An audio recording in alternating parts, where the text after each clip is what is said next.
Okay, so you're interested in exploring the Bible, but not necessarily from a religious perspective. Yeah, that's a really interesting approach, actually. It is. Yeah, We've got this article here, How to Read the Bible for Non-Believers, a Practical Approach, to kind of guide our deep dive. right. What's the first thing that kind of jumps out at you when you think about approaching the Bible from that angle? Well, for me, it's always the fact that the Bible is just so deeply embedded in Western culture. Mm-hmm.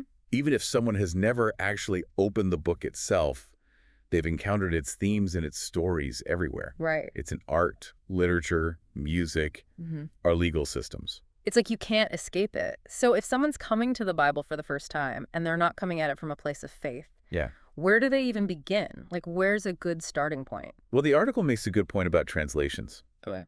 Choosing a modern translation is key. Something like the New Living Translation or the Good News Translation. They're a lot more accessible for contemporary readers than, say, the King James Version. Yeah, like, I can appreciate Shakespeare, Right. but sometimes you just need, like, the SparkNotes version to really grasp it. Exactly. Exactly. And in terms of, like, starting points, Yeah. the article recommends beginning with some of the more narrative sections, Okay. like Genesis, for example, Okay. with its stories of creation, Adam and Eve, Noah's Ark, Those are, like, ones are, like, big ones. foundational, right? Yeah. Even outside of, like, a religious context, they deal with those just massive questions, like Yeah. humanity and creation and, Absolutely. morality. Yeah. And then moving on from Genesis, you've got the Gospels, Okay. Matthew, Mark, Luke, and John. Right. And these offer a really fascinating look at the life and teachings of Jesus. Mm-hmm. So even if you're not coming at this from a faith-based perspective, there's a lot of historical and philosophical value there. Totally. So it's not just for, people who subscribe to that belief system. There's stuff in there for everyone. Yeah, and I think that leads into another important point, which is reading the Bible as literature.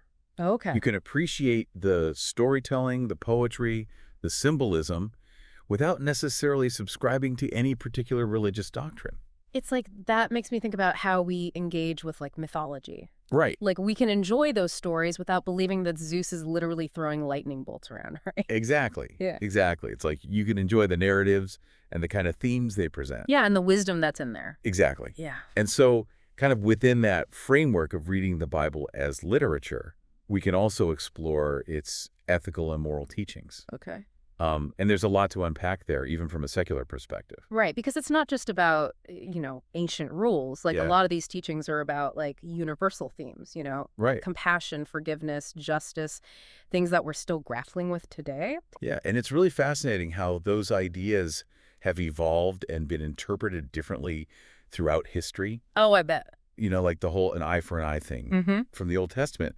That was actually initially meant to limit revenge, not escalate it, Oh, the way it's often, understood today. yeah. So, like, context matters. Context is everything. Yeah, Yes. we can't just take these sayings at face value. Exactly. We really have to think about them. Yeah, and that's why the article really emphasizes approaching the Bible with a critical eye. Okay. You don't have to accept everything you read as absolute truth. Right. It's more about engaging with the text, questioning it, interpreting it, even disagreeing with it. So it's more about, like, starting a conversation than it is about just passively absorbing information. Exactly. Yeah, it's a dialogue even across the centuries. Oh.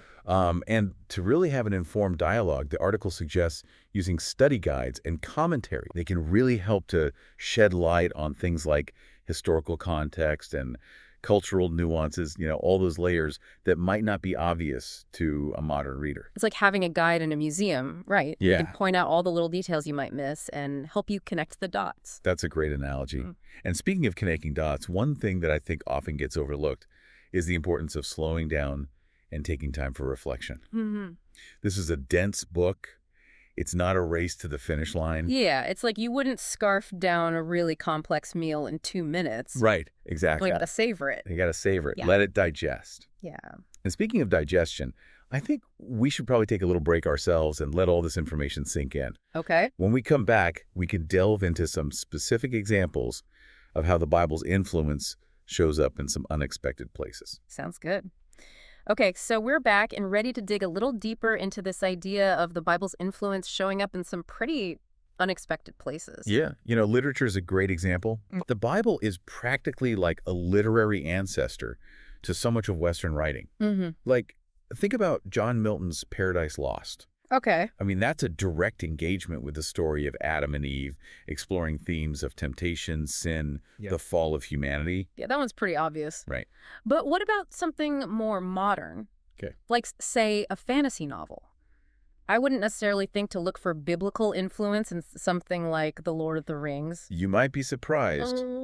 While Tolkien wasn't directly retelling Bible stories, his work is full of Christian symbolism and archetypes. Okay.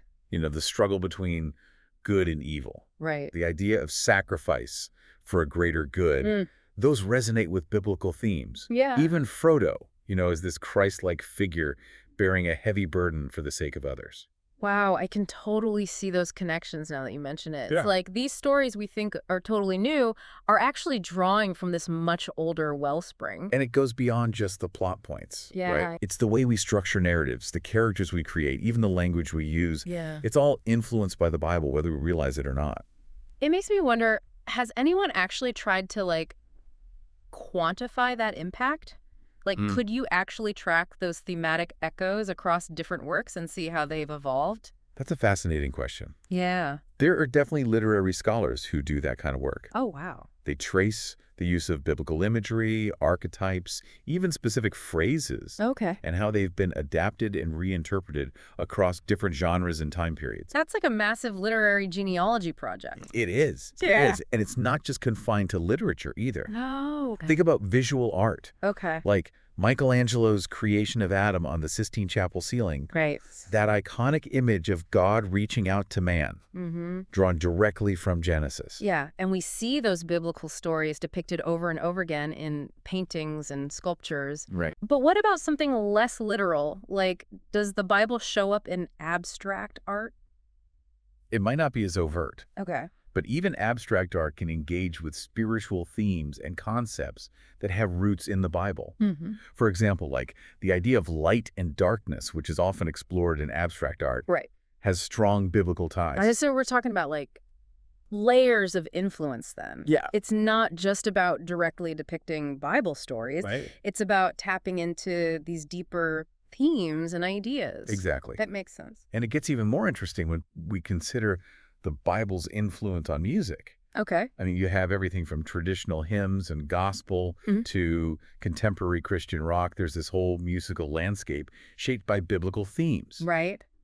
But it goes beyond explicitly religious genres, too. I'm thinking about how some musicians use gospel elements in their music, Yeah. even if they're not necessarily religious themselves. It's Right. like they're tapping into that emotional power, Absolutely. that resonance. And even in secular music, you often find songwriters grappling with themes of love, loss, redemption, guilt. Right. Like these big human experiences Yeah. that the Bible has been exploring for millennia. It's amazing to think about how those ancient stories and ideas are still finding expression in these modern art forms. It really is. But what about something less artistic?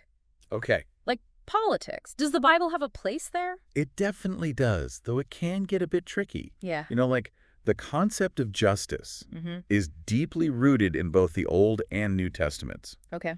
And those ideas have had a really profound impact on legal systems and political discourse. But we also have to acknowledge that the Bible's been used to justify some pretty terrible things throughout history. Absolutely. Like slavery, oppression, war. Right. All kinds of injustices have been defended using biblical passages. You're absolutely right. Yeah. And that's why it's so crucial to approach those uses of the Bible critically. Yeah. We can't just take those interpretations at face value. Right. We have to consider the context, Yeah. the motivations of the people using those texts, Right. and how those interpretations might have evolved or been distorted over time. So it's not about dismissing the Bible's influence in those areas. Right. It's about understanding it in a nuanced way. Exactly. And recognizing that its words have been used for both good and bad. Absolutely. Yeah. It's about understanding the complexity of that influence. Right, yeah. Recognizing the potential for both inspiration and manipulation. That's a good point. And that's a good segue into another point I wanted to touch on, which is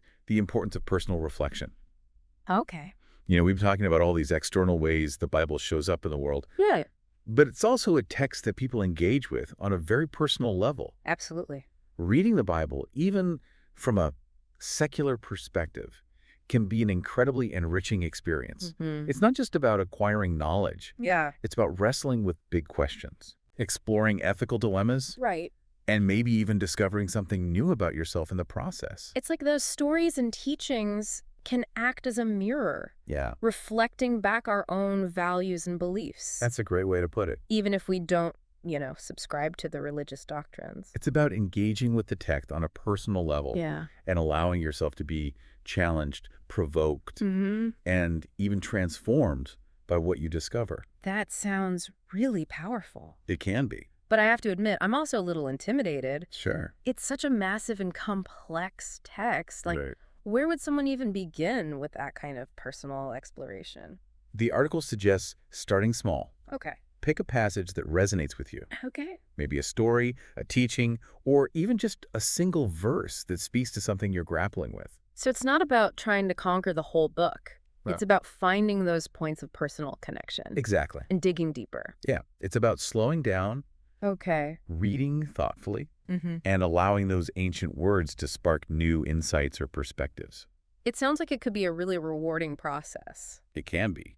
But I'm curious, are there any specific techniques or approaches you'd recommend for getting the most out of that kind of personal reflection? There are. Okay. One helpful approach is to consider the historical context of the passage you're reading. Okay. Who wrote it? What was their purpose? What were the social and cultural norms of the time? So it's about seeing those words not just as like timeless pronouncements, Right. but as products of a specific time and place. Exactly. And that can help us understand why certain passages might seem strange or even offensive to modern sensibilities. That makes sense. It's like we're having a conversation across time, trying to bridge the gap between our own worldview and the worldview of the people who wrote these texts. I like that. And another technique is to pay attention to the literary devices being used. Okay. Are there metaphors, symbolism? What kind of language is being used? Right. And what effect does it have on the reader? So it's not just about the literal meaning of the words. Right. It's about how those words are being used to create a particular effect Exactly. or convey a deeper meaning. And finally, don't be afraid to ask questions. Okay. What resonates with you? What challenges you? Right. What makes you think differently? It's like we're being invited to join this ongoing conversation that's been happening for centuries. Yeah. To add our own voices and interpretations to the mix. Precisely. And that's what makes exploring the Bible, even from a secular perspective, such a rich and rewarding experience. It's a journey of discovery Yeah. that can deepen our understanding of ourselves, our world, Right. and the enduring power of these ancient texts. It sounds like a journey worth taking. We're back for the final part of our deep dive into the Bible, and I'm really intrigued by this idea of personal reflection that we were just talking about. Yeah. But I think a lot of people, myself included, might feel a little lost when it comes to actually putting that into practice. Right. So any advice on how to approach that? Like, where do you even start?